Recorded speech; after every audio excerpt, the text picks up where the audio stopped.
What are some good ways to develop strategies? You should think to yourself, what is my objective and what my opponent's objective is in like all scenarios. So just like watch a match and pause the match and then be like, okay, what is my objective? What is my opponent trying to do? Am I the attacker or am I the defender? Like, do I gain a lot from being first here? Do I gain less from being first? What's my best way to win? What's my opponent's best way to win? Why? What are they looking for? Is this situation good to challenge? What are your best challenge options? Do any of them lead to high reward for you or a good situation?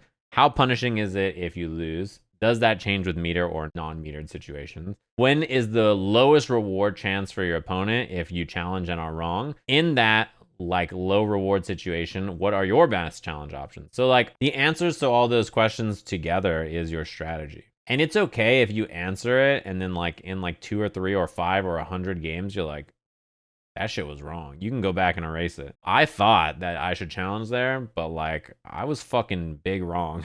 But I thought I was right. And it's okay. I think it's much better to decide something and be like, this is what I want to do. Try it and make it part of your strategy. And then if it doesn't work, you change it. It's so much better to be wrong but have thought about a strategy than it is to have not thought about it at all.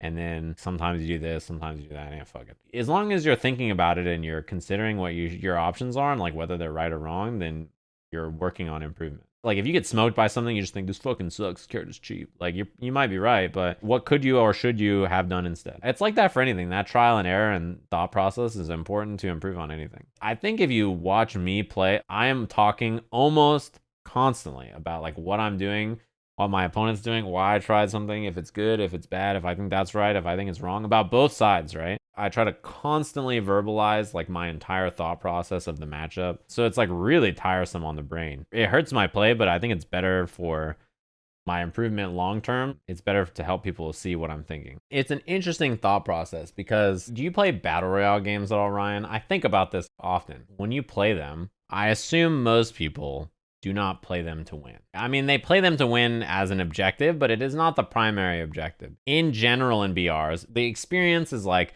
drop, get the loot, throw hands. And if you're close to like winning, then you try to hide and stuff and whatever, right? But like if you drop in and you fight people, you will probably die at the beginning of the game pretty often. Most people, I assume, do not drop into a bubble and then hide and then try and not engage as much as possible and then win from there. I don't think most people play BRs in that way. At least I don't either. I think it's way more fun not to do that. They want some action, right? I think about battle royales and roguelikes and fighting games. They're like the 3 pillars of genres that I fuck with heavy. And I think about them in similar ways. The biggest thing you gain by playing all of them is not necessarily upgrades in terms of like what you unlock, but your personal experience and improvement is primarily the biggest skill or biggest, most permanent thing you gain in every match, right? Your experience is the most powerful upgrade you get in all of those genres. The more you play, the better you are at them.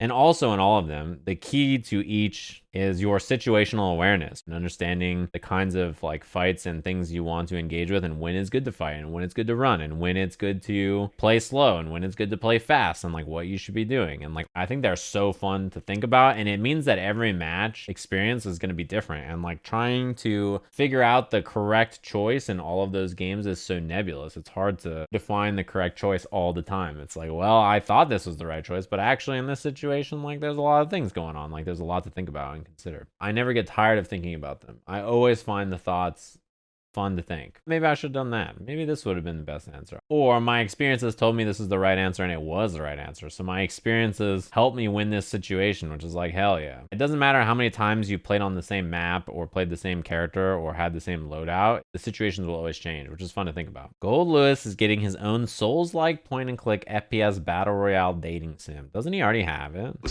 Remember when Ryan used to play Slay the Spire and like one Ascension 20 run was like 2.5 hours?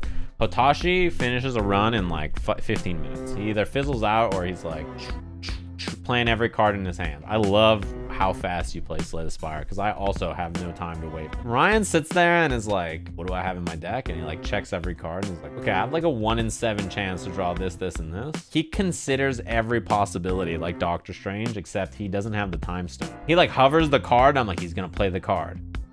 And then he like goes back to the corner and I'm like, and then he hovers the card again. I'm like, then he like goes back to the corner and I'm like, oh my God.